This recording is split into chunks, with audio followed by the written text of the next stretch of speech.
بسم اللہ الرحمن الرحیم نحمده ونصلی علی رسوله الکریم اما بعد بسم اللہ الرحمن الرحیم۔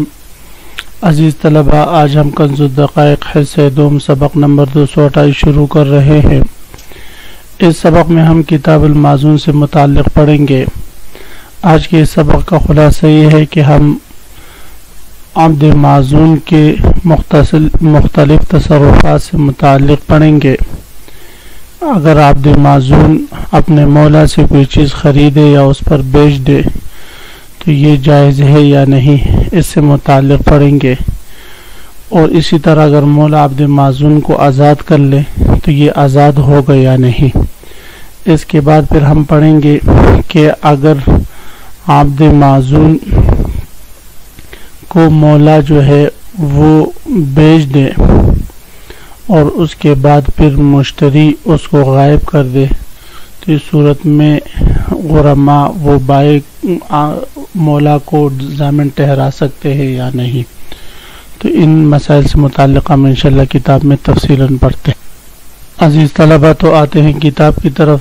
سب سے پہلے ہم عبارت پڑھتے ہیں: وَلَمْ يَصِحَّ بَيْعُهُ مِنْ سَيِّدِهِ إِلَّا بِمِثْلِ الْقِيمَةِ وَإِنْ بَاعَ سَيِّدُهُ مِنْهُ بِمِثْلِ قِيمَتِهِ أَوْ أَقَلَّ صَحَّ وَبَطَلَ الثَّمَنُ لَوْ سَلَّمَ قَبْلَ قَبْضِهِ وَلَهُ حَبْسُ الْمَبِيعِ بِالثَّمَنِ۔ اس عبارت میں مصنف علیہ الرحمہ یہ مسئلہ بیان فرما رہے ہیں کہ عبد معزون کا اپنے آقا سے کوئی چیز خریدنا یہ مثل قیمت کے ساتھ ہو یا اس سے کم ہو تو جائز ہے، لیکن اس سے زیادہ کے ساتھ یہ جائز نہیں۔ مثلا عبد معزون زید ہے اور اس پر غرماء کا قرضہ ہے، تو ہم پڑھ چکے ہیں گزشتہ سبق نمبر 227 میں کہ غرماء کا حق اس کے راقبہ کے ساتھ متعلق ہو جاتا ہے۔ تو اب اگر ایسے غلام جس کے ساتھ غرماء کا حق متعلق ہو چکا ہے، قرض خواہوں کا حق متعلق ہو چکا ہے، اس غلام سے اگر اس کا آقا کوئی چیز خریدتا ہے تو اگر وہ مثل قیمت کی صورت میں خریدتا ہے یا آقا پر وہ کوئی چیز بیچتا ہے تو وہ اگر مثل قیمت یا اس سے زائد پر بیچتا ہے تو ٹھیک ہے، یعنی جہاں تہمت نہ ہو تو وہاں بے و شراء ان کے درمیان درست ہوگی، لیکن جہاں تہمت اور غرماء کے حق کو جو ہے نقصان پہنچتا ہو تو وہاں ان کی بے پہ درست نہیں ہوگی۔ یہ فرماتے وَلَمْ يَصِحَّ بَيْعُهُ مِنْ سَيِّدِهِ إِلَّا بِمِثْلِ قِيمَتِ، اور عبد معزون کا بیچنا صحیح نہیں ہے اپنے آقا پر مگر مثل قیمت کے ساتھ۔ وَإِنْ بَاعَ سَيِّدُهُ مِنْهُ، اور اگر عبد معزون نے اور اگر آقا نے کوئی چیز اس سے خریدی بمثل قیمتی، مثل قیمت کے ساتھ، او اقل یا مثل قیمت سے کم میں، صحا تو یہ صحیح ہے۔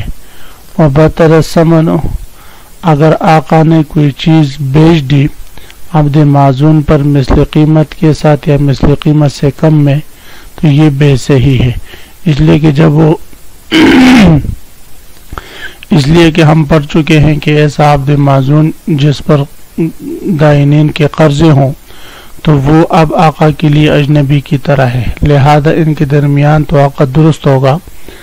اب یہ عقد اگر مثل قیمت کے ساتھ ہو یا اس سے کم ہو تو پھر تو تہمت نہیں ہے، لیکن اگر مثل قیمت سے زائد ہو تو پھر ہو سکتا ہے کہ آقا اور اس کے غلام نے آپس میں کوئی میل جوڑ رکھی ہو اور قرض خواہوں کا حق یہ لوگ ساقط کر رہے ہوں، تو اس لیے فرماتے ہیں زائد قیمت کے ساتھ تو آقا کو اس پر بیچنا جائز نہیں ہے، لیکن مثل قیمت یا قیمت سے کم کی صورت میں بیچنا جائز ہے۔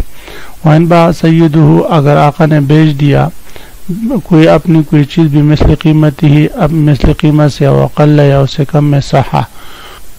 وبطل الثمن لو سلم قبل قبضه. یہاں سے مصنف علیہ رحمہ یہ مسئلہ بیان فرما رہے ہیں کہ آقا نے جو چیز اس پر بیچی ہو، اگر ثمن وصول کرنے سے پہلے وہ مبیع وہ عبد معزون کے حوالہ کر دے تو ثمن وصول کرنے کا حق جو آقا کا تھا وہ باطل ہو جائے گا، بلکہ یہ بھی دیگر غرماء کے ساتھ پھر برابر کا شریک ہوگا.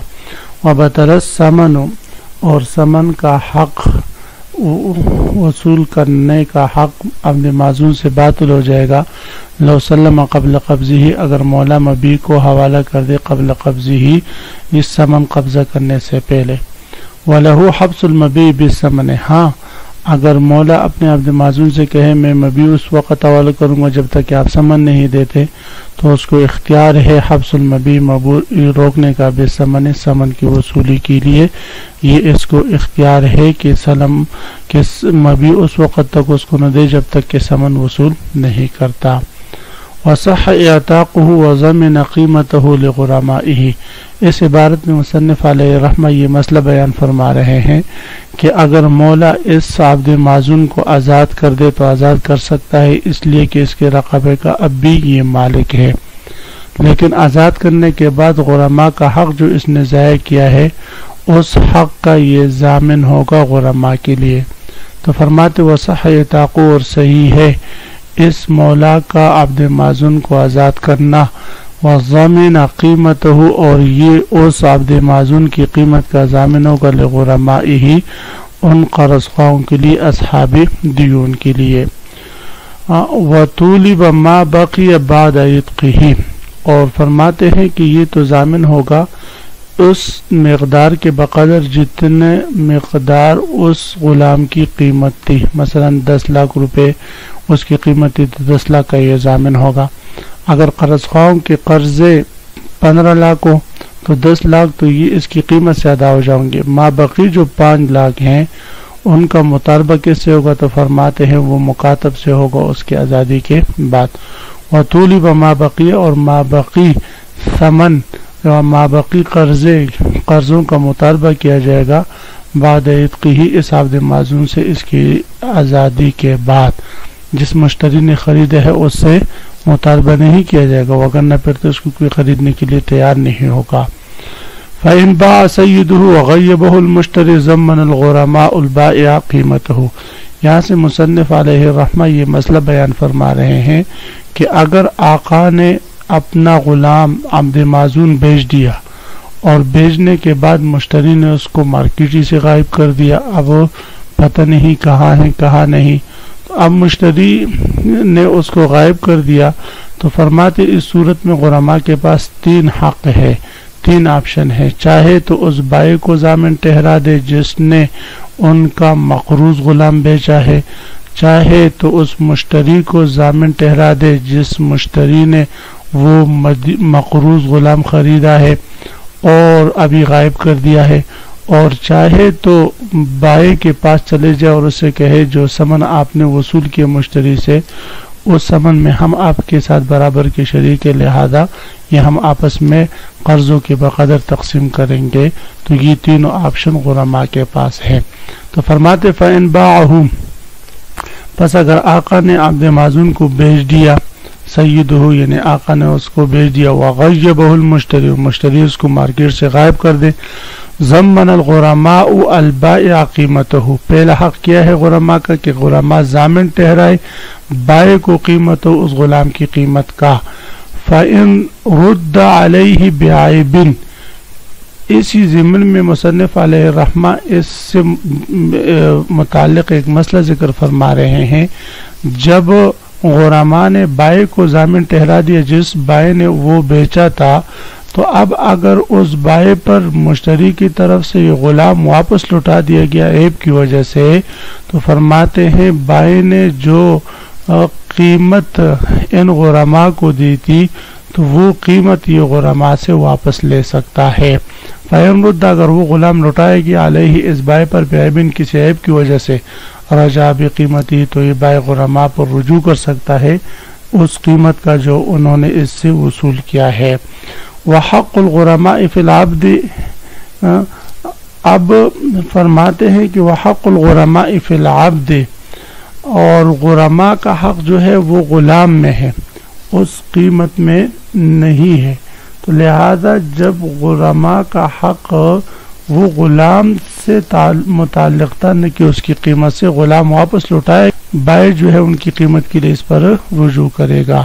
او مشتری ہو، یہ غرماء کا دوسرا حق ہے کہ غرماء جو ہے جا کر کس پر رجوع کرے بھئی، اس غلام کی خریدنے والے پر رجوع کرے اور اس سے اس کی قیمت وصول کرے. او اجاز البیع، تیسرا آپشن ان کے پاس یہ ہے کہ وہ بیع کو جائز قرار دے دے، واخذ الثمن، اور بائع نے اس غلام کی جو ثمن وصول کیا ہے وہ ثمن غرماء لے کر آپس میں تقسیم کر دیں.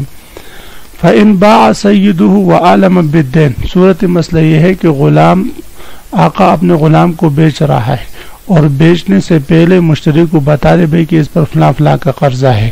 تو فرماتے ہیں اگر اس صورت میں آقا نے اپنے غلام بیچ دیا وعلم بالدین، اور اس کے دین کے بارے میں پوری تفصیل بتا دی، فَلِلْغُرَمَاءِ رَدُّ الْبَيْعِ، غرماء کے پاس اختیار ہے بے لوٹانے کا، کہ بے واپس لوٹا دے. فَإِنْ غَابَ الْبَائِعُ، اگر بائع غائب ہو گیا کہ آپ یہ جانے اور مشتری جانے، مشتری کو تو میں نے بتایا تھا کہ اس پر لوگوں کے قرضے ہیں، تو فرماتے ہیں فالمشتری لیس بخصم لہم، تو محض مشتری ان قرض خواہوں کے لیے خصم نہیں بنے گا، خصوصاً جب بائع غائب ہو، اس لیے کہ یہاں پر خصم در حقیقت بائع اور مشتری دونوں ہیں.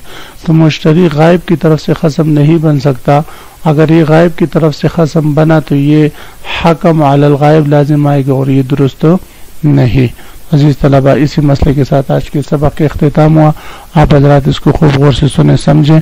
اللہ ہم سب کا حامی و ناصر و آمین، وآخر دعوانا ان الحمدللہ رب العالمین.